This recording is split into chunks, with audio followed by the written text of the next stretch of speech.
ನನ್ನನ್ನು ಕರೆಯುತ್ತಿದ್ದರೋ, ಯಾರ ಒಂದು ಕ್ಷಣದ ದರ್ಶನಕ್ಕಾಗಿ ಚಡಪಡಿಸುತ್ತಿದ್ದರೋ, ಆ ಪ್ರೀತಿಯ ಪರಮಪಿತ ಪರಮಾತ್ಮ ಶಿವನು ಸಿಂಧ್ ಪ್ರಾಂತದ ಹೈದರಾಬಾದ್ನಲ್ಲಿ ದಾದಾ ಲೇಖರಾಜ್ ರವರ ತನುವಿನಲ್ಲಿ ಕ್ರಿಸ್ತಶಕೆ 1936ರಲ್ಲಿ ಅವತರಿತರಾಗಿದ್ದಾರೆ. ಇನ್ನೊಂದೆಡೆ ಜಲಪ್ರವಾಹ ಊರನ್ನೇ ಮುಳುಗಿಸುತ್ತಾ ಇದೆ. ಒಂದೆಡೆ ಪ್ರವಾಹಗಳು, ಇನ್ನೊಂದೆಡೆ ಸಮುದ್ರದ ಅಲೆಗಳು ತಮ್ಮ ಎಲ್ಲೆಯನ್ನು ಮೀರುತ್ತವೆ. ಇಡೀ ಪೃಥ್ವಿಯೇ ಕಾಲಕ್ಕೆ ವಶವಾಗುತ್ತದೆ.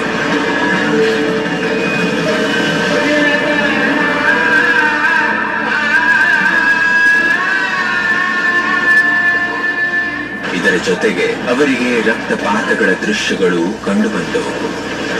ಮೂರನೇ ವಿಶ್ವ ಹೀಗೆ ಮಹಾಪ್ರಳಯಕಾರಿ ಸಾಕ್ಷಾತ್ಕಾರದ ಅನುಭವ ಮಾಡಿ ದಾದಾರವರಿಗೆ ಈ ವಿನಾಶಿ ಜಗತ್ತಿನ ಮೇಲೆ ವೈರಾಗ್ಯ ಬಂದಿತು. ಇದರ ನಂತರ ಶ್ರೀನಾರಾಯಣರ ರಾಜ್ಯವಿತ್ತು.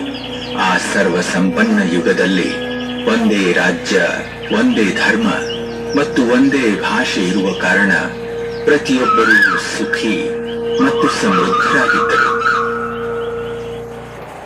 ಇದರ ನಂತರ ನಿರಾಕಾರ ಪರಂಪಿತ ಪರಮಾತ್ಮನು ದಾದಾರವರಿಗೆ ಈ ರೀತಿಯ ಶ್ರೇಷ್ಠ ಜಗತ್ತನ್ನು ನಿರ್ಮಿಸಲು ನಿಮಿತ್ತ ಮಾಡಿದರು. ಅವರ ಹೆಸರನ್ನು ಬದಲಾಯಿಸಿ ಪ್ರಜಾಪಿತ ಬ್ರಹ್ಮ ಎಂಬ ಅಲೌಕಿಕ ಹೆಸರನ್ನಿಟ್ಟರು. ನಿಯಮಿತವಾಗಿ ಅವರ ತನುವಿನಲ್ಲಿ ಪರಕಾಯ ಪ್ರವೇಶ ಮಾಡಿ ಸತ್ಯ ಜ್ಞಾನದ ಧಾರೆಯನ್ನು ಹರಿಸಿದರು. ಈ ರೀತಿಯಾಗಿ ಓಂ ಮಂಡಲಿಯ ಪ್ರಾರಂಭವಾಯಿತು. ಇಲ್ಲಿ ಬರುವವರಲ್ಲಿ ಅನೇಕರಿಗೆ ದಿವ್ಯ ಸಾಕ್ಷಾತ್ಕಾರವಾಗಲು ಪ್ರಾರಂಭವಾಯಿತು. ನಿಧಾನವಾಗಿ ಓಂ ಮಂಡಲಿ ಹೈದರಾಬಾದ್ನಲ್ಲಿ ಪ್ರಖ್ಯಾತವಾಯಿತು. ಸಂಪೂರ್ಣ ಸಂಘಟನೆಯು 14 ವರ್ಷದ ಘೋರ ತಪಸ್ಸನ್ನು ಮಾಡಿತು. 1950ರಲ್ಲಿ ಓಂ ಮಂಡಲಿ ಪಾಕಿಸ್ತಾನದಿಂದ ಭಾರತದ ಆಬು ಪರ್ವತಕ್ಕೆ ಸ್ಥಳಾಂತರವಾಯಿತು.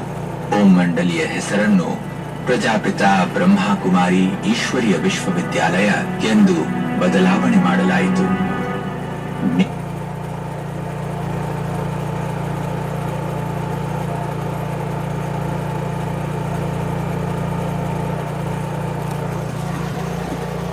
ಎಲ್ರಿ ನೋಡ್ತಾ ಇದ್ದಲ್ಲ, ಅರ್ಥ ಆಗ್ತಾ ಇದೆಯಾ? ಪರಮಾತ್ಮ ಹೇಳ್ತಾನೆ, ನೀನು ದೇಹ ಅಂತ ತಿಳ್ಕೊಂಡಿದ್ದೆ ಮೋಸ ಹೋಗಿತ್ತು.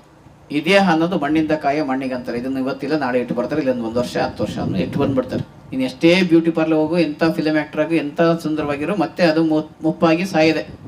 ಇಲ್ಲ ರೋಗ ಬಂದು ಸಾಯ್ಬೋದು, ಇಲ್ಲ ಮುಪ್ಪಾಗಿ ಸಾಯ್ಬೋದು. ಈಗ ರೋಗ ಬರ್ತಾ ಇದೆ, ಅದಕ್ಕೆ ಬೇಗ ಸಾಯ್ತಾರೆ. ಹಾರ್ಟ್ ಅಟ್ಯಾಕ್ ಆಗಿ ಹೋದ್ರು ಅಂತ ಟಿ ವಿ ಎಲ್ಲ ನೋಡಿದ್ರಿ. ವಾರದಲ್ಲೇ 15 ದಿವಸದಲ್ಲಿ ತೋರಿಸಿ. ಹಾಗೆ ನಾವೆಲ್ಲ ಏನಾದರೂ ಒಂದು ಕಾರಣದಿಂದ ದೇಹವನ್ನು ಬಿಡ್ತೀವಿ. ದೇಹ ಅನ್ನೋದು ಹೆಂಗಂದ್ರೆ ಮನೆ ಇದ್ದಂಗೆ. ಈಗ ಹಳೆ ಮನೆ ಆಯ್ತು ಅಂದ್ಕೊಳ್ಳಿ, ಇದು ಅಂತ ಯಾವುದೋ ಒಂದು ಹಳೇದು ಕಟ್ಕೊಂಡಿದ್ದು ಬಿತ್ತು, ಅವಾಗ ಏನು ಮಾಡಿದ್ವಿ, RCC ಹಾಕತ್ತಿದ್ದೀವಿ. ಹಾಗೆ ಆತ್ಮ ದೇಹ ಅಂತ ಮನೆ ಬಿಡ್ತದೆ, ಮತ್ತೊಂದು ಮನೆಗೆ ಹೊಸ ಕೋಣೆ ಪ್ರವೇಶ ಮಾಡ್ತದೆ. ಹೀಗೆ ಹುಟ್ಟು ಸಾವಿ ಚಕ್ರ ಸುತ್ತಾ ಇರ್ತದೆ. ಆತ್ಮ ಮೇಲೆ ಇರ್ತದೆ, ನೋಡಿದ್ರಲ್ಲ, ಹಣೆ ಮಧ್ಯಭಾಗ ಇರ್ತದೆ. ಆತ್ಮ ಪ್ರಾಣ ಶಕ್ತಿಗೆ ಸಾವಿಲ್ಲ. ನಾವೆಲ್ಲರೂ ಆತ್ಮಗಳೇ, ಅದಕ್ಕೆ ಹೇಳಕ್ಕೆ ಬಂದಿರೋದು. ಈ ದೇಹ ಅಂತ ಇಚ್ಕೊಂಡ್ರೆ ನಾವು ಪಾಪ ಮಾಡ್ತೀವಿ. ದೇಹಕ್ಕೆ ಬೇಕು ಮನೆ ಮಠ ಆಸ್ತಿ ಪಾಸ ದುಡ್ಡು ಆಸ್ತಿ ಎಲ್ಲ ಮಾಡ್ಕೊಡ್ತಿರೋದು ಮನೆಗೆ, ಇದಕ್ಕೆ ದೇಹಕ್ಕೆ. ಆತ್ಮಕ್ಕೆ ಬೇಕು ಸುಖ ಶಾಂತಿ ಆನಂದ ಪ್ರೀತಿ ಶಕ್ತಿ, ಇದೆಲ್ಲ ಕೊಡೋದು ಪರಮಾತ್ಮ. ಆ ಪರಮಾತ್ಮ ಮರ್ತದಿಗೆ ಇದೆಲ್ಲ ಆಗಿರೋದು. ಆ ಸುಖ ಶಾಂತಿ ಪಡಿಬೇಕಂದ್ರೆ ಪರಮಾತ್ಮ ನೆನಪು ಮಾಡ್ಬೇಕು. ನಾವೆಲ್ಲ ಆತ್ಮಗಳು ಜ್ಯೋತಿ ಸ್ವರೂಪರಾಗಿದ್ದೀವಿ. ಪರಮಾತ್ಮ ಆತ್ಮನ ತಂದೆ ಪರಮಾತ್ಮ ಕೂಡ ಜ್ಯೋತಿ ಸ್ವರೂಪ. ಸತ್ತಾಗ ತಲೆ ಹತ್ರ ದೀಪ ಹಚ್ಚೋದು ಆತ್ಮನ ಸ್ಮೃತಿಗೆ. ದೇವ್ರ ಮುಂದೆ ದೀಪ ದೇವಸ್ಥಾನ ಹಚ್ಚೋದು, ದೇವಸ್ಥಾನದಲ್ಲಿ ದೇವ್ರ ಮುಂದೆ ಪೂಜೆ ಮಾಡಕ್ ಪೂಜೆ ಹಚ್ಚೋದು, ಅದು ದೇವಸ್ಥಾನದಲ್ಲಿ ಮಠ ಮಾಡ್ಬಿಡ್ತಾರೆ. ಇಲ್ಲ, ಕಟ್ಟಿದ್ ಮಾಡಿದ್ರೆ ಒಳ್ಳೇದಾಗತ್ತಾ? ಇಲ್ಲ. ನೀವು ಮಾವಿನ ಬೀಜ ಬಿತ್ತಿದ್ರೆ ಮಾವು, ಬೇವಿನ ಬಿತ್ತಿದ್ರೆ ಬೇವು. ಈಗ ಅಡಿಕೆ ನಾಟಿ ಮಾಡಿದ್ರೆ ತೆಂಗಿನ ಮರ ಆಗುತ್ತಾ? ಅದು ಇಲ್ಲ. ಈಗ ಭತ್ತ ನಾಟಿ ಮಾಡಿದ್ರೆ ರಾಗಿ ಬರುತ್ತಾ? ಇಲ್ಲ. ಹಂಗೆ ನಾವು ಏನು ಬೀಜ ಬಿತ್ತೀವಿ ಅದೇ ಹಂಗೆ ಕರ್ಮ ಅನ್ನೋದು ಬೀಜ. ಏನಾರಾದ್ರೆ ನನ್ನ ಕರ್ಮ, ನನ್ನ ಹಣೆ ಬರಹ ಅಂತ ಬಡ್ಕತ್ತ. ಯಾರು ಹಿಂಗೆ ಬಡ್ಕೊಳ್ಳೋದು? ನನ್ನ ಎದೆ ಬರಹ, ನನ್ನ ಹೊಟ್ಟೆ ಬರಹ, ನನ್ನ ಕಾಲು ಬರಹ ಯಾರು ಬಡ್ಕೊಳ್ಳಲ್ಲ? ಯಾಕಂದ್ರೆ ಹಣೆಯಲ್ಲಿ ಇರೋದು ಆತ್ಮ, ಇದೇ ಬರ್ಕತ್ತೈತೆ ಹಣೆ ಬರಹ. ಭಗವಂತ ಅದ್ನ ಹೇಳಕ್ಕೆ ಬಂದ, ನೀನು ಆತ್ಮ, ನೀನು ಹಣೆ ಬರಹ, ವಾಷಿಂಗ್ ಮಿಷನ್ ಎಲ್ಲ ಇದೆ, ಕರೆಂಟ್ ಒಂದು ಇಲ್ಲದೆ ಓಡಲ್ಲ. ಹಂಗೆ ಆತ್ಮ ಅನ್ನೋದೇ ನಾವು ಅಂತ ತಿಳ್ಕೊಬೇಕು. ಆ ಆತ್ಮಗೆ ತಂದೆ ಪರಮಾತ್ಮ ಆಗಿದ್ದಾನೆ. ಯಾಕೆ ಹೊರಟಿಲ್ಲ ಅಂದ್ರೆ ಸೈನ್ ಮಾಡ್ಬೇಕೆಲ್ಲ, ಅರ್ಜೆಂಟ್ ಮೀಟಿಂಗ್ ಇದೆಯಾ, ಹಾಗೆ ಮಾಡ್ಕೊಂಬಂದು ಮುಂದೆ ಕೇಳಕ್ಕೆ ಅಲ್ವ. ಸೊ ಪರಮಾತ್ಮ ಹೇಳ್ತಾನೆ, ನಾನು ಜ್ಯೋತಿ ಸ್ವರೂಪ, ನನಗೆ ನಿಮ್ಮಂಗ ಹುಟ್ಟು ಸಾವು ಪಾಪ ಪುಣ್ಯ ಸುಖ ದುಃಖ ದೇಹ ಅನ್ನೋದೇ ಇಲ್ಲ. ನಿಮ್ಮಂಗೆ 8 ಮಕ್ಳು ಕಟ್ಕೊಂಡು ಮನೆ ಕಟ್ಕೊಂಡು ಇಲ್ಲಿ ಇರಕ್ ಬಂದಿಲ್ಲ, ಒಳ್ಳೇದ್ ಮಾಡಕ್ ಬಂದಿದ್ದೀನಿ. ಸ್ವಾರ್ಥಿ ಅಲ್ಲ. ನನಗೆ ಬೇಕು, ನನಗೆ ನನ್ನ ಮಕ್ಳು ಬೇಕು, ನನ್ನ ಮೊಮ್ಮಕ್ಳು ಬೇಕು, ಕೂಡಿಡಲ್ಲ ದುಡ್ಡು. ಅವ್ನು ಬಂದಿರೋದು ಒಂದೇ ಸಲ ಭೂಮಿಗೆ ಉದ್ಧಾರ ಮಾಡಿ ಹೊಟ್ಟು ಹೋಗ್ತೀನಿ. ಜಗತ್ತಿನಾಗ ಎಲ್ಲರಿಗೂ ಕಷ್ಟ ಇದೆ, ಇವತ್ತು ದುಃಖ ಇದೆ, ರೋಗ ಸುಳ್ಳು ಮೋಸ ಲಂಚ ಎಲ್ಲ ತಾಂಡ ಮಾಡ್ತಾ ಇದೆ. ಅದಕ್ಕೆ ಇದನ್ನು ಅಂತ್ಯ ಆಡ್ತೀನಿ. ಸುಖವಾಗಿ ಸತ್ಯವಾಗಿ ಪುಣ್ಯಾತ್ಮರಾಗಿ ಕೂಡಿ ಬಾಳ ಸ್ವರ್ಗ ಸುಖ ಅಂತ ಹಂಚ್ಕೊಂತೀನಿ, ಕೂಡಿ ಬದುಕ್ರಿ ಅಂತ ಬುದ್ಧಿ ಹೇಳ್ತೀನಿ ಅಂತ ಬಂದಿದ್ದ. ಬುದ್ಧಿ ಹೇಳಕ್ಕೆ ನಿಮ್ದೇ ಕಥೆ ಇದು. ಇಲ್ಲೇ ಸ್ವರ್ಗ ಇಲ್ಲೇ ನರಕ, ಮೇಲೇನಿಲ್ಲ ಸುಳ್ಳು. ಭಗವಂತ ಹೇಳ್ತಾನೆ ಸತ್ಯುಗದ ಸ್ವರ್ಗ ಆಗಿದ್ದು ಕಲಿಗದ ನರಕ ಆಗಿದೆ. ಯಾವ ಸುಳ್ಳು ಮೋಸ ಹೆಚ್ಚಾಯ್ತು ಅವಾಗ ನರಕ ಅಂತ ಹೇಳಿದ್ರು. ಭ್ರಷ್ಟಾಚಾರ ಪ್ರಪಂಚದ ಅಂತ್ಯ ಆಡಕ್ಕೆ ಪರಮಾತ್ಮನ ನರಕ ಆಯ್ತು. ಶ್ರೇಷ್ಠಾಚಾರ ಪ್ರಪಂಚವೇ ಸ್ವರ್ಗ. ಸತ್ಯವನ್ನು ನುಡಿದಿದೆ ದೇವಲೋಕ, ಮಿಥ್ಯವನ್ನು ನುಡಿದೆ ಮೃತ್ಯುಲೋಕ ಅಂತಾರೆ. ಇವಾಗ ಹೆಂಗಂದ್ರೆ ಸಾಯ್ತಾರೆ, ಉರ್ಲಾಕಂಡ್ ಸತ್ತ, ಎಡು ಬಿದ್ದು ಸತ್ತ, ನೀರ ಬಿದ್ದು ಸತ್ತ, ಕೊರೋನಾ ಬಂದು ಸತ್ತ, ಆಕ್ಸಿಡೆಂಟ್ ಆಗಿ ಸತ್ತ, ಹಾರ್ಟ್ ಅಟ್ಯಾಕ್ ಆಗಿ ಸತ್ತ. ಹಿಂಗೇ ಸಾಯೋದು. ಇದು ಬೇಗ ಸಾವಾಗ್ತದೆ.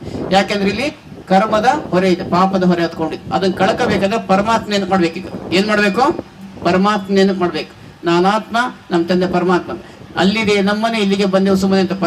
ಇನ್ನೊಂದೆಡೆ ಜಲಪ್ರವಾಹ ಊರನ್ನೇ ಮುಳುಗಿಸುತ್ತಾ ಇದೆ. ಒಂದೆಡೆ ಪ್ರವಾಹಗಳು, ಇನ್ನೊಂದೆಡೆ ಸಮುದ್ರದ ಅಲೆಗಳು ತಮ್ಮ ಎಲ್ಲೆಯನ್ನು ಮೀರುತ್ತವೆ. ಇಡೀ ಪೃಥ್ವಿಯೇ ಕಾಲಕ್ಕೆ ವಶವಾಗುತ್ತದೆ.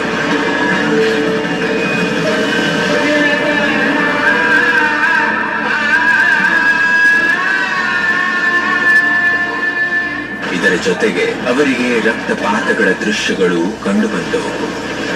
ಮೂರನೇ ವಿಶ್ವ ಹೀಗೆ ಮಹಾಪ್ರಳಯಕಾರಿ ಸಾಕ್ಷಾತ್ಕಾರದ ಅನುಭವ ಮಾಡಿ ದಾದಾರವರಿಗೆ ಈ ವಿನಾಶಿ ಜಗತ್ತಿನ ಮೇಲೆ ವೈರಾಗ್ಯ ಬಂದಿತು. ಇದರ ನಂತರ ಶ್ರೀನಾರಾಯಣರ ರಾಜ್ಯವಿತ್ತು. ಆ ಸರ್ವ ಸಂಪನ್ನ ಯುಗದಲ್ಲಿ ಒಂದೇ ರಾಜ್ಯ, ಒಂದೇ ಧರ್ಮ ಮತ್ತು ಒಂದೇ ಭಾಷೆ ಇರುವ ಕಾರಣ ಪ್ರತಿಯೊಬ್ಬರೂ ಸುಖಿ ಮತ್ತು ಸಮೃದ್ಧರಾಗಿದ್ದರು.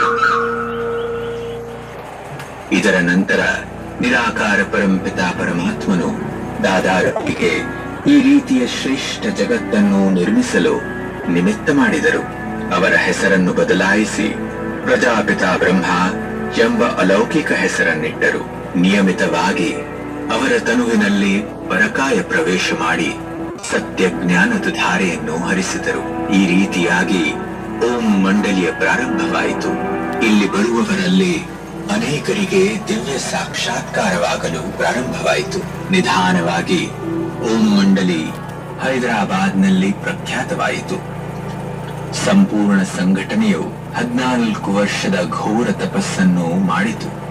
1950ರಲ್ಲಿ ಓಂ ಮಂಡಲಿ ಪಾಕಿಸ್ತಾನದಿಂದ ಭಾರತದ ಆಬು ಪರ್ವತಕ್ಕೆ ಸ್ಥಳಾಂತರವಾಯಿತು. ಓಂ ಮಂಡಲಿಯ ಹೆಸರನ್ನು ಪ್ರಜಾಪಿತ ಬ್ರಹ್ಮಕುಮಾರಿ ಈಶ್ವರೀಯ ವಿಶ್ವವಿದ್ಯಾಲಯ ಎಂದು ಬದಲಾವಣೆ ಮಾಡಲಾಯಿತು.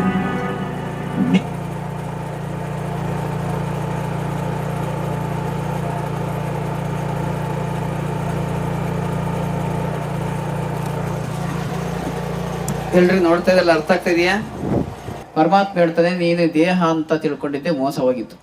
ಈ ದೇಹ ಅನ್ನೋದು ಮಣ್ಣಿಂದ ಕಾಯ ಮಣ್ಣಿಗೆ ಅಂತಾರೆ. ಇದನ್ನು ಇವತ್ತಿಲ್ಲ ನಾಳೆ ಇಟ್ಟು ಬರ್ತಾರೆ, ಇಲ್ಲ 1 ವರ್ಷ 10 ವರ್ಷ ಅನ್ನು ಇಟ್ಟು ಬಂದ್ಬಿಡ್ತಾರೆ. ಇನ್ನು ಎಷ್ಟೇ ಬ್ಯೂಟಿ ಪಾರ್ಲರ್ ಹೋಗು, ಎಂಥ ಫಿಲಮ್ ಆ್ಯಕ್ಟರ್ ಆಗು, ಎಂಥ ಸುಂದರವಾಗಿರೋ ಮತ್ತೆ ಅದು ಮುಪ್ಪಾಗಿ ಸಾಯಿದೆ.